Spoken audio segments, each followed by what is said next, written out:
Governor Simba, I feel very confident about my skills as a chair. Thank you. What I'm dealing with are submissions made before me. I don't think we are making up anything. We had gotten to a point where we were casting doubt on the professional capacity of the HR director. We asked him to speak so that if you're making a directive that will touch on him, he will have been given an opportunity to explain himself. He went ahead and said things that perhaps, in my view, were not dealing with his mitigation, because he says the records are there, and the governor perhaps should have just taken time to understand it. In further probing, and I've probed whether it was necessary to carry out the next audit, he has said the governor is trying to appreciate the lay of the land, and that's his comment. If those comments are spun or picked by people, you are the one who has given the bait. What I wanted to guide is if the officer has got nothing that can help us in this particular matter at this point in time, instead of digging the hole deeper, he could yield, then we proceed. But if he proceeds the way he's proceeding, then we are not going to get out of this hole. Because you have a situation where your HR director feels that you should have taken a little bit of time to understand a few things before taking out the action that you have taken. Mr. Chairman. And that is to address the concern of this committee, which I think is shared. Is SIMBA doing the wrong thing, or is SIMBA doing the right thing in the wrong way? And I thought you were doing the right thing in the wrong way. Now I'm beginning to think that you're doing the wrong thing in its entirety. But maybe when we get to the end of this report, we will have formed our impressions on that. Mr. Chairman, if you are... I was before you. Senator Methu, then Senator Nyonka, then we can make some progress. I'm actually very, very persuaded by the comments of Governor Arati, and maybe to say something that one of our colleagues keeps saying. It is not in our intention to fault find. We are not here to fault find and look for mistakes. We are here to make Kisii County work. We are just here to confirm that whatever you're doing is within what you're supposed to do. So maybe you need to, don't be too defensive. It will ultimately boil down on you. That is why it is only yourself that is sweating within this framework. Just take it easy, answer the questions as they are. If there's a fault, just admit to it, then we are able to move. Okay, Senator Nyonka? Yeah, for me, I want to say this to you, my brother Simba. You know I respect the office you hold, and I respect you. I have absolutely no need to pass aspersions on your character, whatever. No. What we are trying to solve is a very complex issue. And like my colleagues have said, we are not here to judge you or to say negative things about you. There's no need for that. What we are saying, how do we solve the problem that is in Kisii County? Let me give you an example. You have ECD teachers. They're about 1,000. You know right now, they don't even have contracts. These are your workers. These are the people who voted for us.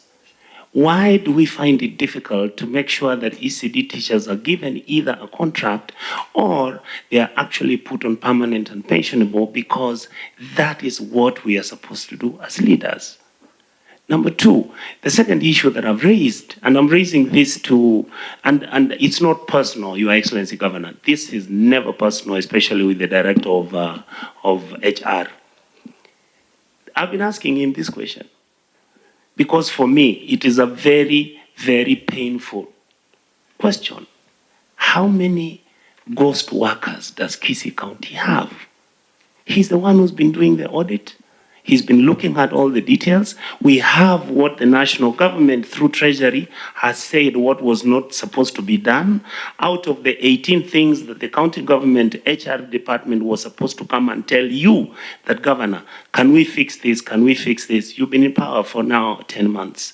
Nothing has been done. Out of that, then we start another audit. And me, as an oversight officer, For the county government of Kisii, I have an issue with that audit, and I've made it very clear that why are we not able to solve the problem of the first audit so that then it can give you to move to the second audit?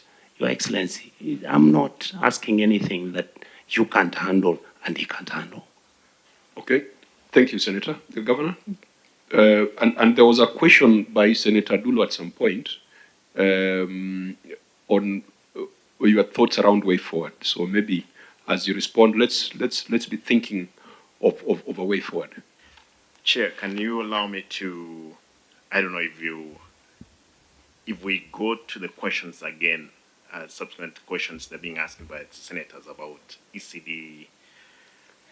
It's not only ECDs and other many things, because there were two sets of questions here. You have the details in the next question? Yes, Chair. Okay, so to get out of where we are, I think let's just have your final statement on why it was necessary to carry out the fresh audit in light of the revelations that we have. I didn't know that there was another audit until you came before us. So maybe your final statement, why was it necessary to carry out this fresh audit, yet the other one had just been carried out and communicated on 1st September 2022. Chair, again, terms of reference, if you checked clearly on the first audit by the Public Service Commission through Treasury, they were different completely.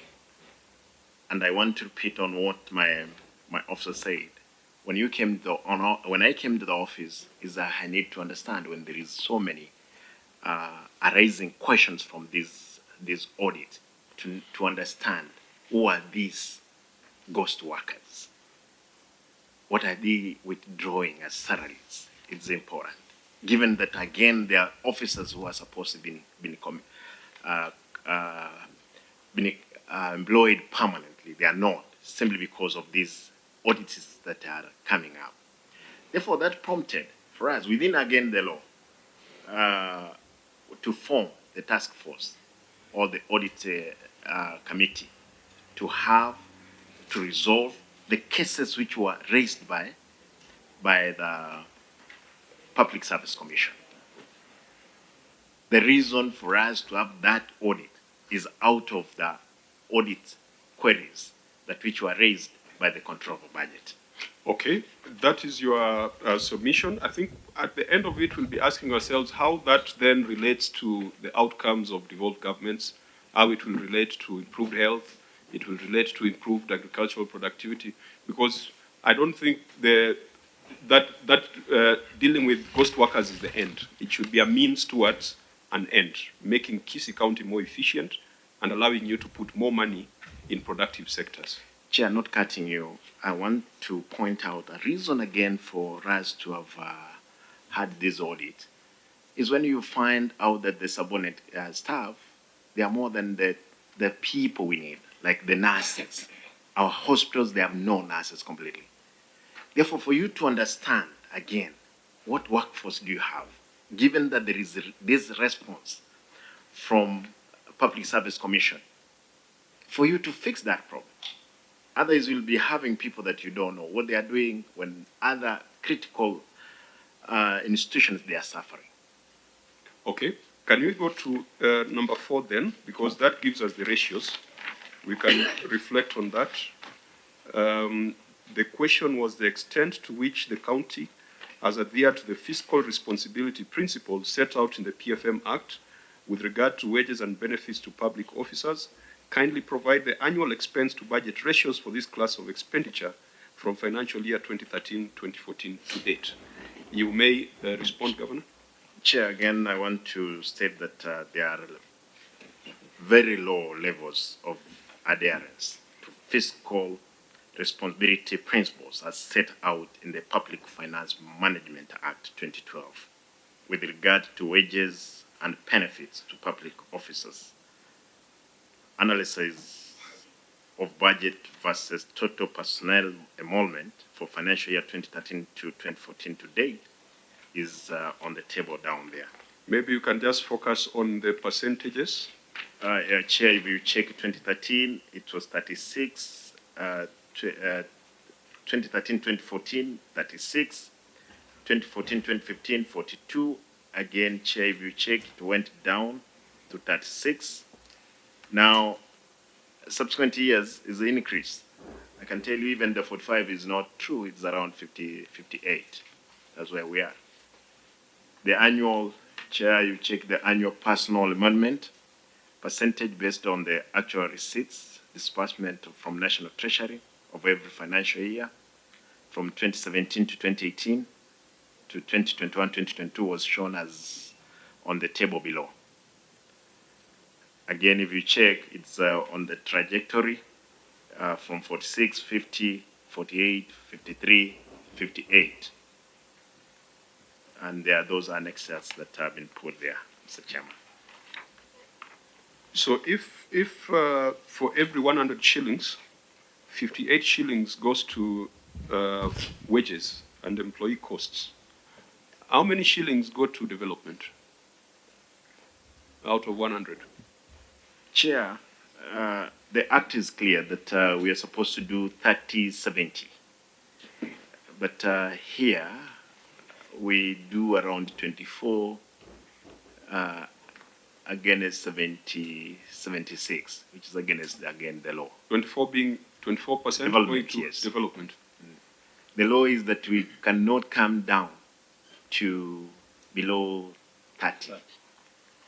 So the development should be 30, personnel should be 35. So you've been consistently breached the fiscal responsibility principles. That is it. As stated in the PFM Act. So would you then say that this is part of the trigger for the current efforts that you're undertaking? That was the reason, Chair, because if you check on personnel amendment, it's 35, but we are around 60. Therefore, to ascertain exactly what is happening, you had to do what I did. Okay, those are numbers, and numbers don't lie. Senator Nyonka. Governor, I wanted to raise the issue from the question you've just answered. Concerning that issue of the PFM Act requesting that we must maintain a certain percentage, from the time when you became governor, other than your senior officers, the CECs, the ROs, are there any other positions which you have opened up and employed individuals who are not what you call necessary in the administration of your government? And these individuals, how many would they averagely be? Now, another thing that has confused me is that there is a section where you are saying there were recommendations which you have made whereby those people who retired must go home. Those who have been, because of misconduct, they've been told to go home. Those ones will all go home and everything. So I'm asking you, is there any number of people that you have employed since you became governor other than your executive? Number two, I wanted to raise this issue, Chair, because the governor is right on top of it. I am aware as your governor that you have actually created what is called advisory units.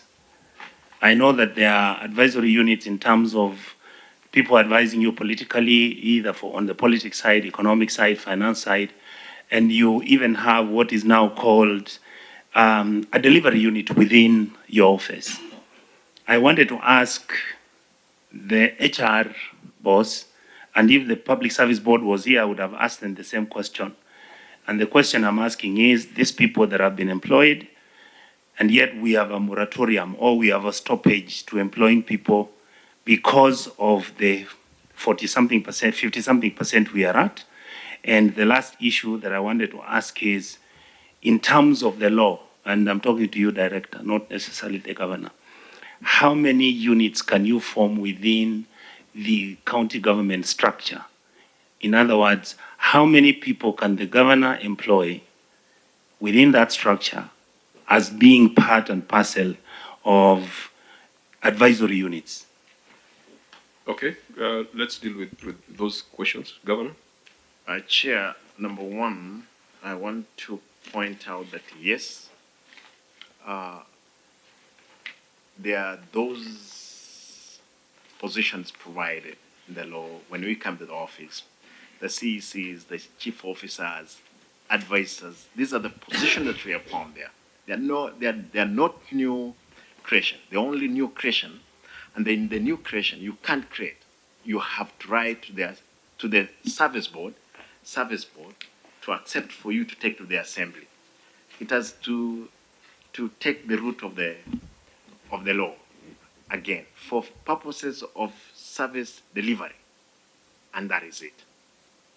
Chair, for the people that who have been employed, I've employed 10, CECs, 14 chief officers, against what was there before, 18 of them, if I came down.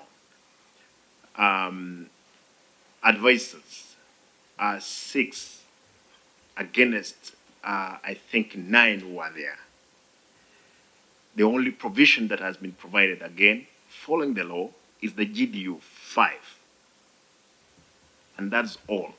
Other than the ones, the gardener that is provided, those are, the few elements that we can be having. Therefore, in total, since I came to the office, I've employed around 35 people, from the CCs to the advisors.